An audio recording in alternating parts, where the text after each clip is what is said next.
muchísimas gracias por la invitación.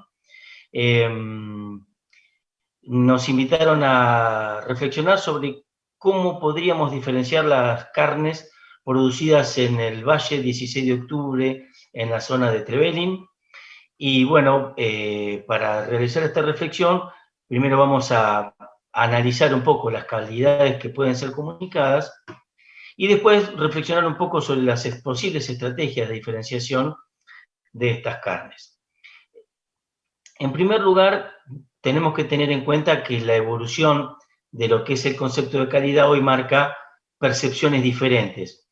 Antes de la guerra se concebían los alimentos como fuentes de energía, eran alimentos muy fuertes, normalmente era una cocina rural, rústica, concentrada en energía, y luego de la Primera Guerra Mundial y a partir de la Revolución Verde, los paradigmas fueron cambiando. Antes era más de autoconsumo, una compra en proximidad de los productos, una cocina muy adaptada a la zona, y luego con la Revolución Verde se pasó a una etapa de gran productividad, grandes producciones y la industrialización de los alimentos. Y los alimentos empezaron a viajar más y se empezó a homogeneizar mucho más la cultura alimentaria. Esa industrialización, con sus impactos a nivel ambiental y a nivel de la salud, también dio paso a una visión en la posmodernidad de un alimento más sano, amigable con el ambiente. Hay un montón de elementos o de imágenes que se asocian de una forma bien provocativa. Comparto la imagen de una hamburguesa vegana, por ejemplo, que es parte de todos estos cambios sociales y culturales que involucran a la forma de producir, de procesar y de consumir alimentos, y los objetivos con el cual se realiza este consumo. Así podemos en cada alimento, y según las personas, la edad, la cultura, el lugar, el momento de su vida, las percepciones de los alimentos pueden cambiar mucho, y a las percepciones sensoriales, por ejemplo, en la carne es el primer elemento de percepción de la calidad es la terneza, ¿no?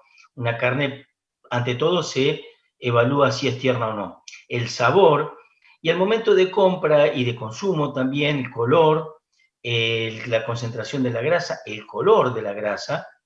En Argentina se ha tendido a una mayor industrialización en la producción de las carnes, con lo cual se ha aumentado muchísimo el uso de los granos, y el consumidor, como lo demuestran estudios del IPCBA, evalúa en forma muy favorable los colores rojos más vale claros y las grasas blancas, acordes con ese sistema de producción.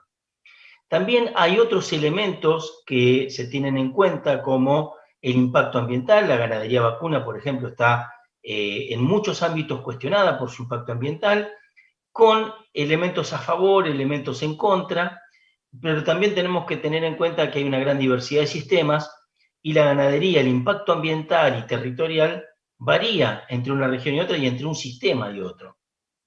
Los aspectos nutricionales siguen siendo importantes, siguen siendo tenidos en cuenta, y las carnes son valoradas por su aporte de proteína, de ácidos grasos insaturados en el tema de las carnes de sistemas pastoriles. Los aspectos de inocuidad, por ejemplo, bueno, en las carnes procesadas, se ha puesto mucho hincapié en ello. A nivel simbólico, como decía, cambió mucho la percepción de los alimentos. Y hay como, luego de toda esa homogeneización y pérdida de identidad con el territorio de los productos industriales, hubo como una vuelta a revalorizar lo ancestral, lo artesanal, lo casero, la receta de la abuela, lo natural. Todas esas imágenes simbólicas cobran gran fuerza, ¿no? Y como decíamos, el alimento como medicamento, muchas veces para prevenir, se come tal o cual cosa, se come muchas fibras para prevenir enfermedades, en otros casos para curar esas enfermedades, o como estimulantes en el caso del mate, del café y otros. podemos a nivel de los alimentos entender que hay como dos componentes entonces, uno que se puede medir, que se puede materializar y que llamamos objetivable, medible, y un componente subjetivo que son las imágenes que se asocian a ese alimento. Y es evidentemente la percepción es personal y también condicionado, como decía antes, por la cultura a la que se pertenece, por la edad y demás componentes. Por ejemplo, hay momentos que uno está muy choqueado con determinado evento, entonces pone más atención quizás a lo saludable de un alimento, en otro momento puede prestar menos atención o haber un permitido. Hay alimentos que son festivos, por ejemplo, el asado es reunión, un bife es una comida más cotidiana. Entonces, cada alimento tiene como un momento de consumo y hay un montón de elementos que juegan en su percepción. Y obviamente el momento de su compra, antes de su consumo. Y hay algo que es importante que hay que tener en cuenta, es que la calidad simbólica y la calidad objetiva de lo medible son dos caminos que no necesariamente son paralelos. Por ejemplo, cuando compramos carne, nos imaginamos, o suele haber en los puntos de venta elementos que evocan el campo, el pasto, animales en libertad, y sin embargo, gran parte de las carnes que consumimos en nuestro país son de sistemas intensivos o de feedlot o a pasto con mucho grano. Entonces, por un lado cambió muchísimo la forma de producir, pero no cambió tanto el imaginario del consumidor. Cuando pensamos en diferenciar las carnes, lo estamos haciendo en un contexto en el que lo objetivable que va a priorizar va a ser el rojo claro y la grasa blanca, porque la grasa amarilla la van a asociar con un animal viejo o con algún problema asociado a lo sanitario, en ningún momento lo van a asociar con una carne a pasto o con carotenos que se pueden expresar en esa grasa. Y se va a estar imaginando, quizás, o no se hace la pregunta, o se imagina que es a pasto. Algunos tendrán conciencia que es de sistemas más intensivos en confinamiento, pero la gran parte del consumidor, el imaginario no cambió tanto, como si cambiaran los sistemas de producción y las características de las carnes. Entonces, cuando pensamos en comunicar una calidad, tenemos que tener en cuenta el sistema de producción y su relación con las características de las carnes y las grasas, el impacto sobre la salud humana, el impacto ambiental, el impacto territorial sobre la demografía, sobre las tradiciones, los saberes. No es lo mismo un sistema de engorde a pasto que un sistema en confinamiento, por ejemplo, porque requiere de conocimientos diferentes. Y un concepto que también ha crecido en importancia es el del bienestar animal. Es algo que en el imaginario preocupa, aunque luego en la compra no sea, por lo menos en nuestros países, un elemento decisivo. Pero sí son elementos que están jugando en el imaginario. Y el paisaje y la cultura son elementos que también se pueden comunicar. Y en el caso, bueno, de las carnes de Trevelin, es evidente que hay elementos muy positivos para asociar. Bien, ahí tenemos el ejemplo. Si miramos un poco los sistemas de producción que estamos abordando, son sistemas de producción que son básicamente a pasto, con una producción muy fuerte, muy concentrada en primavera-verano. Las razas predominantes son británicas, básicamente Hereford y algo de Angus que está llegando, y ahí se ve el producto de ese cruzamiento. Una característica es el bache de invierno muy fuerte que hace que las ganancias de peso de ese destete de otoño sean muy bajas y haga un crecimiento compensatorio en verano. La pregunta es en qué medida ese crecimiento compensatorio alcanza para terminar los animales a pesos adecuados. Hay todo un tema técnico que está abordando el grupo y que han avanzado mucho en esos aspectos, pero sigue siendo un desafío. Bueno, el hecho de que sean carnes a pasto, en toda esta evolución que comentábamos de la búsqueda del alimento como un medicamento, como nutrición, como prevenir enfermedades, también el tema del impacto ambiental. Bueno, hay un montón de elementos en este sistema de engorde a pasto, pero cuando diferenciamos, la primera etapa son reses, ¿no? Entonces tenemos que lograr lotes de animales que sean parejos y estén bien terminados. El bien terminados siempre es relativo, pero hay un grado de engrasamiento aceptable por debajo del cual es percibido como muy magro y con un exceso, que no sería el caso porque terminadas a pasto en poco tiempo no parece ser el mayor problema, pero sí no puede exceder determinado grado de engrasamiento. A los que les interesa, el IPCBA ha publicado mucho en este sentido y hay trabajos muy interesantes que esclarecen un poco el perfil del consumidor argentino. Y digo argentino porque, si bien hace 20, 30 años el consumidor patagónico estaba más acostumbrado a las carnes producidas en Patagonia, con la instalación de los confinamientos en Patagonia y con la venta de carne sin hueso de la región pampeana, hoy el consumidor patagónico tiene un gusto mucho más parecido al resto de la Argentina del que tenía hace 20 años. Entonces, ese engorde a pasto, por un lado hablamos de lotes de animales que deben ser homogéneos, en pesos de terminación según postulaban los productores del grupo desde 380, 420, 440, que son tamaños muy apreciados, son reses livianas y bien apreciadas por los consumidores locales.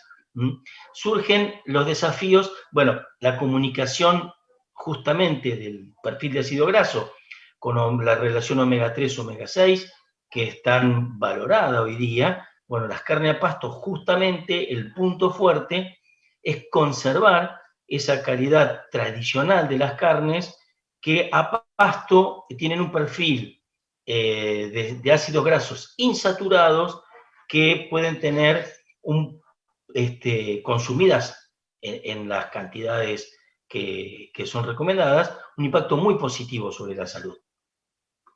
La cuestión del sabor es más relativo, pero básicamente a pasto es un gusto del que el consumidor argentino estaba habituado, que es interesante, es un sabor tradicional, podríamos decir, de nuestras carnes. El color de la grasa y de la carne es un desafío, sobre todo el de la grasa, y en el caso de las carnes a pasto hay que hacer toda una docencia para que el consumidor valore los colores más amarillos de la grasa como un aspecto positivo. Y es en ese sentido decir, ir en contra de la corriente, con lo cual no es un esfuerzo menor y no es, digamos, una batalla ganada de arrancada.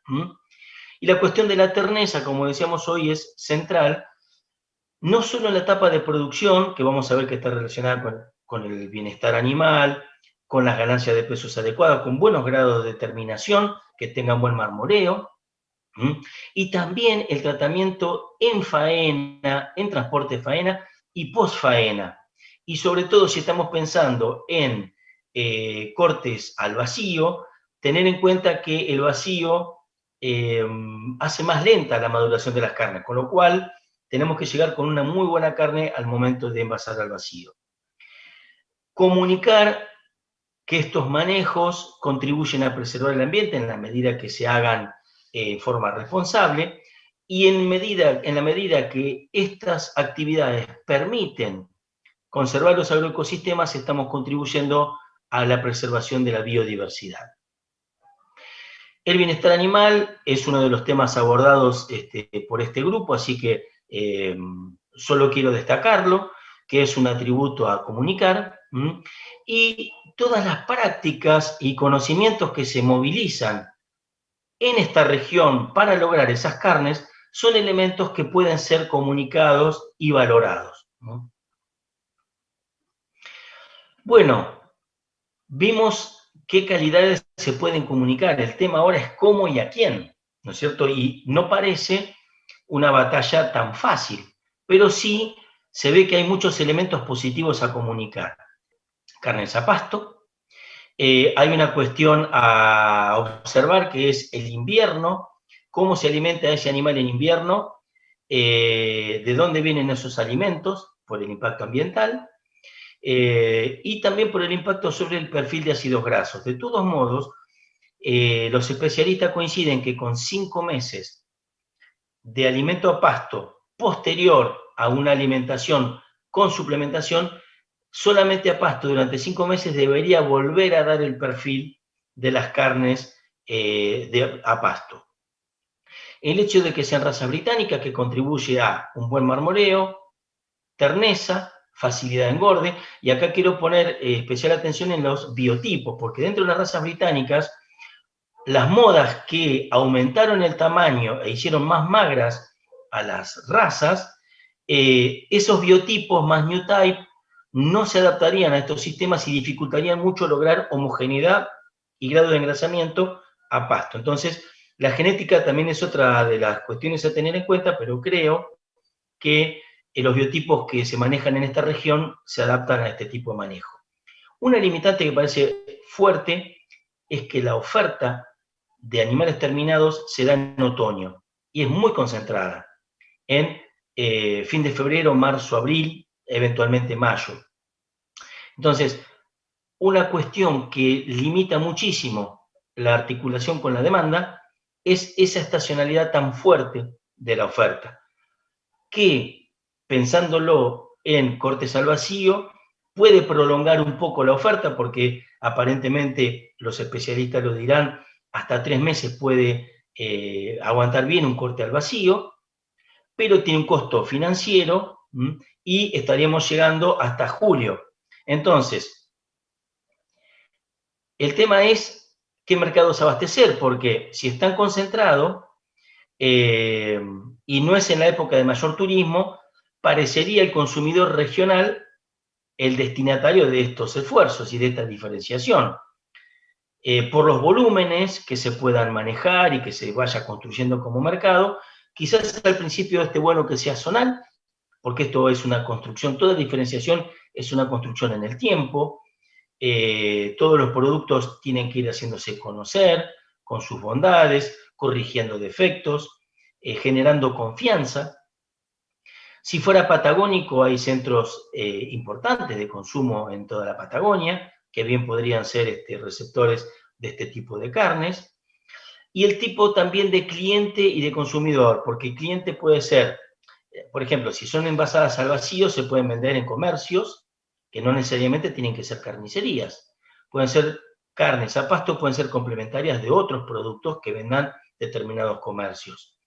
O pueden ser restaurantes, pueden ser hoteles, en cuyo caso habría un intermediario con ese consumidor que por un lado puede valorar esa calidad, pero que luego habría que ver cómo se comunica al consumidor.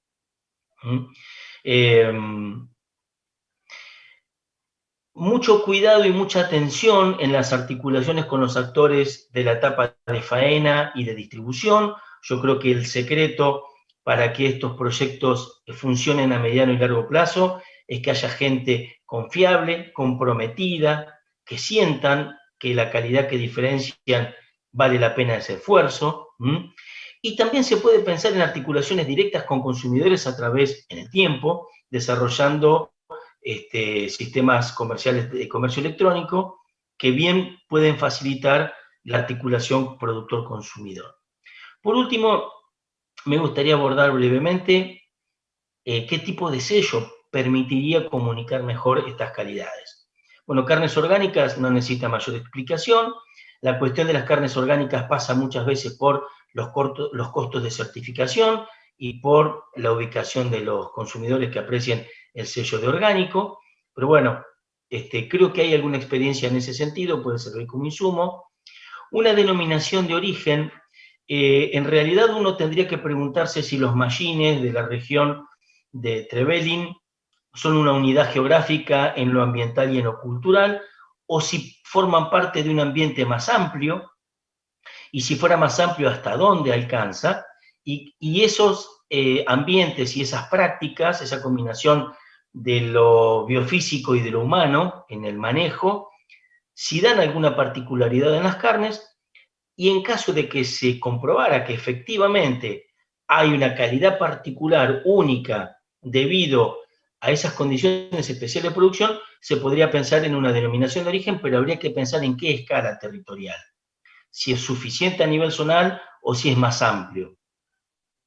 Por último, y yo pienso que esta es la herramienta hoy la más adecuada y la más fácil, sería registrar una marca y logo y funcionar como una marca colectiva en la que la asociación o el organismo que es propietario de esa marca regula el uso de la misma. Entonces, las calidades que se comunican son las que se fijan como objetivos en el contexto de esta marca privada hecha colectiva.